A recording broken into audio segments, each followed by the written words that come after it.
this is now kind of coming out of the hub here. All right, so far so good.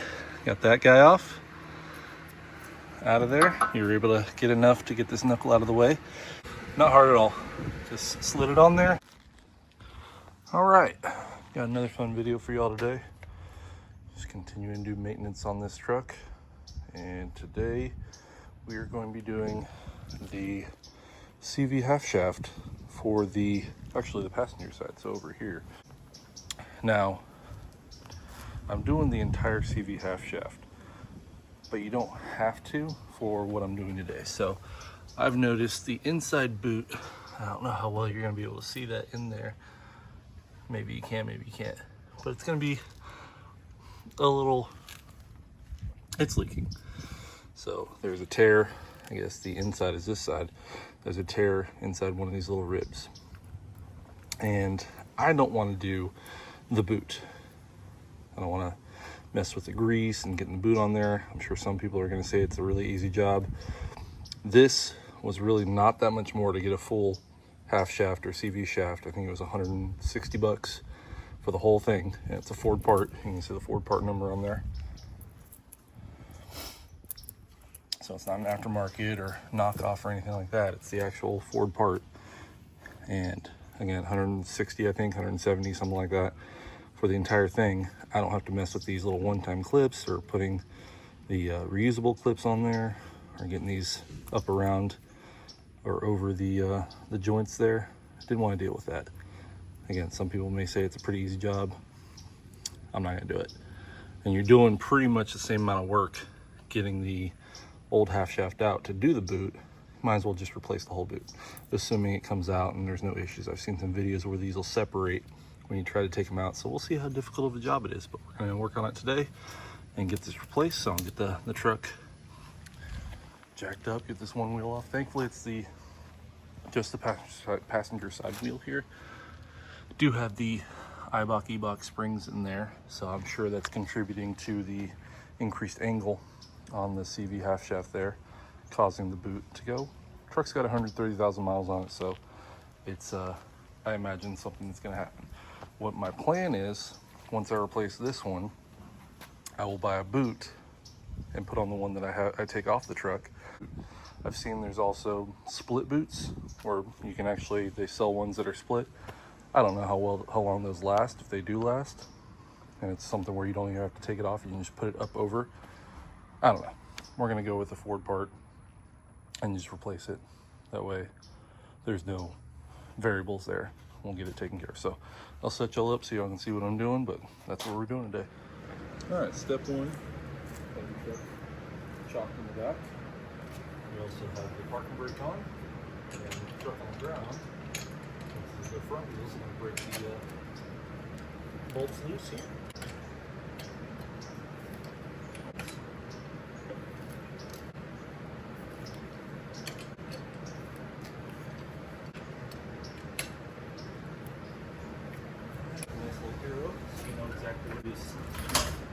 Lift of some kind. I know this already. Jack, DI wire at home.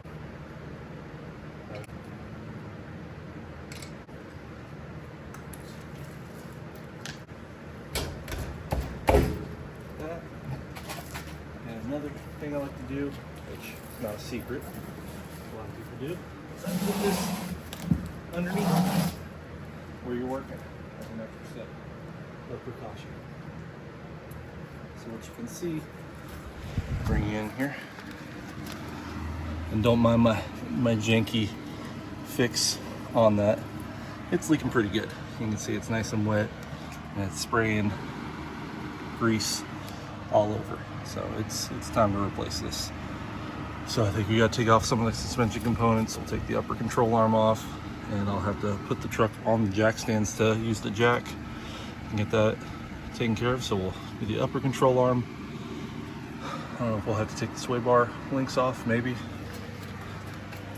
We'll do the tie rod arm down here, and hopefully we don't have to take the strut out. We shall. All right. Switch your bolts. Nuts loosened up. Get these off now.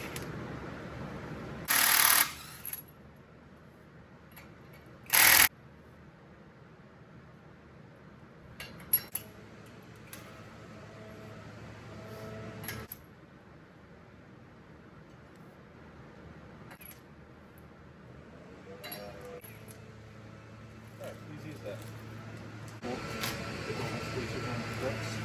Won't have to do. Now we're down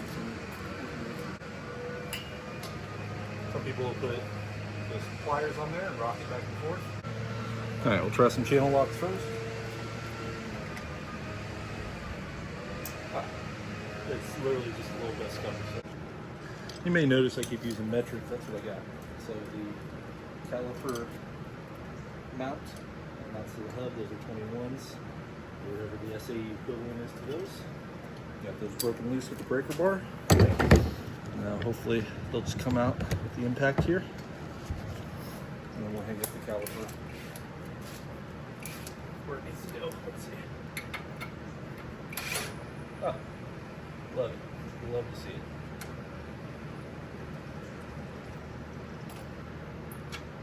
Alright, that guy's off. You get something to hang that up with. You never want to let the caliper hang from the brake lines. Got a nice wire or string or whatever you like to use. So that way that's ready to be hung up when this comes out. Just like that. This came off way too easy. Just gonna get your whole caliper off. Right like that. String, wire, whatever you want to do, find the secure spot. Alright, I got this upper guy undone. It's an 18, or again, SAE equivalent, whatever you want to do. So we'll leave that on the threads right there, because we're going to take a hammer and loosen this up, shock that loose, because I don't have a ball joint separator that we're going to use there. Next, we'll do the tie rod in. We'll do the same thing, leave that on the threads, and then we'll continue going from there. Alright, you could run into this on these guys, so that's loose now. So you take your 21 or SA equivalent, you can see how the bottom part right here is twisting with it. So we're not going to loosen that anymore. It's a 10 millimeter or again equivalent. You just want to separate the two. That way, that guy's actually off. So we'll take that nut all the way off, and that tie rod's out. Just let that guy hang off to the side. So this whole guy. Got this bracket here, looks like 8s or 10s or a combination. So we'll get that off of the knuckle here. That looks like your ABS line. You got a little plastic little clip right here that holds that in. Your brake line, get that guy off, and then just follow it on up here. Just make sure there's nothing else holding it to this this knuckle. So which it looks like it's just this bracket, as far as I can tell. Yeah, should just be that bracket, and then we can take our lines off. You got your vacuum lines on the bottom side here that we'll mess with here in a second as well. So that's all I got. All right, so I've loosened all these brackets that are holding on. So you got just these little clips. You got a little Christmas tree little clip up here on the mount right there. You got 2 vacuum lines that are together. Those go to your actuator for the 4-wheel drive, so that just pulls off of the hub. You have 2 little nipples on the inside there. I don't know if you can see them. Yep, right there. And everything is pulled away. So it was an 8 and a 10 that held these brackets, these 2 brackets on. 8 on the ABS, 10 on the brake line and the vacuum line. And that's all out of the way, away from the strut. But we should be able to, at this point, we're gonna hit this with a hammer up here. This will loosen the upper A-arm. That'll pull up and away. You may wanna have a pry bar handy so this doesn't shoot up as you take this nut off down here. So we'll do that next. All right, so I hit it lightly with some, and we're gonna pry this down so we can get that nut off there. You can see I have the jack under here, under the lower A-arm, lower control arm. So we'll pry this down, get that nut off, and slowly let that upper control arm, the upper A-arm, come up away from the knuckle. All right, so here's where we are. You got everything out of the way, upper control arm away from the knuckle. None of these lines are tight. ABS is loose. Everything is A-okay at the moment. So there's nothing's got tension on it. You want to make sure nothing has tension on it. So there we go. ABS is loose. Vacuum lines are loose. Brake line's loose. Everything's not got tension on it. Okay. So now we got that. I have not undone the shock yet. Debating whether that needs to be done or not. We'll find out here in a second. I think we should be able to get away with not taking that off. So I'll take the, I think it's a 15 on the front there. I'll double check that. Actually, it looks smaller than a 15.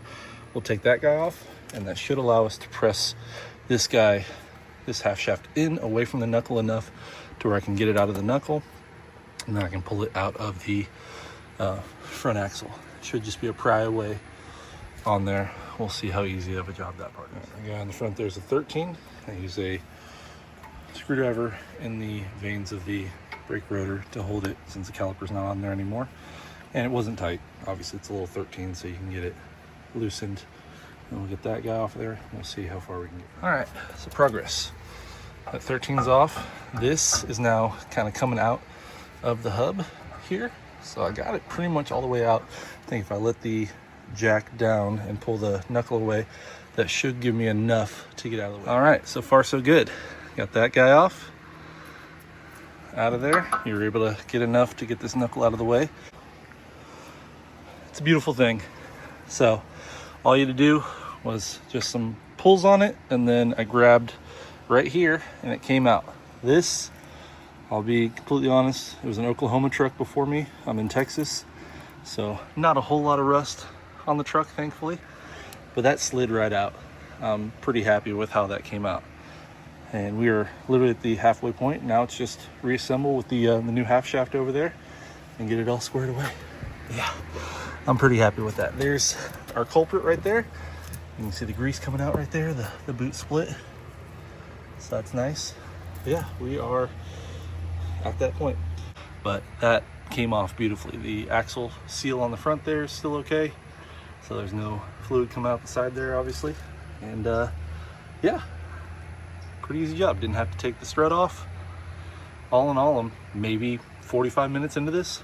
So we'll just reverse it. And I've been taking my time. So if you do this more than once, you can probably get this done in, I would say, an hour. This is pretty easy job so far. All right, inspect the part, make sure it's the same length and everything. Everything looks the same. I'm gonna clean this up. This has a little dust on it from packing. So I'll take some brake parts cleaner, clean that up, get it greased up again, and we'll put it into the knuckle, into the truck.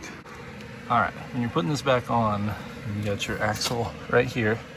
You have a little locking ring that you got to get over. You have to overcome here.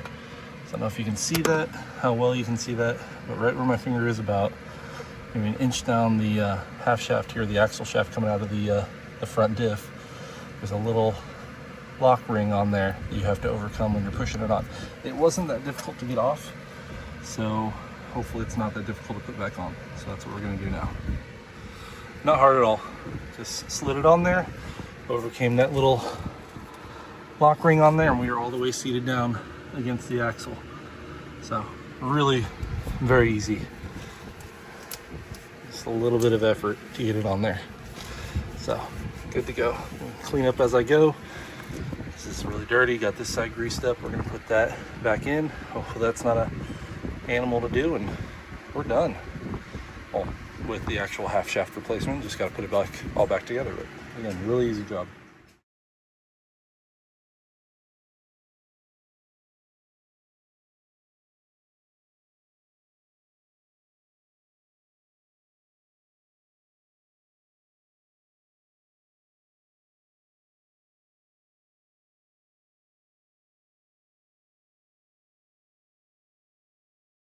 There we go.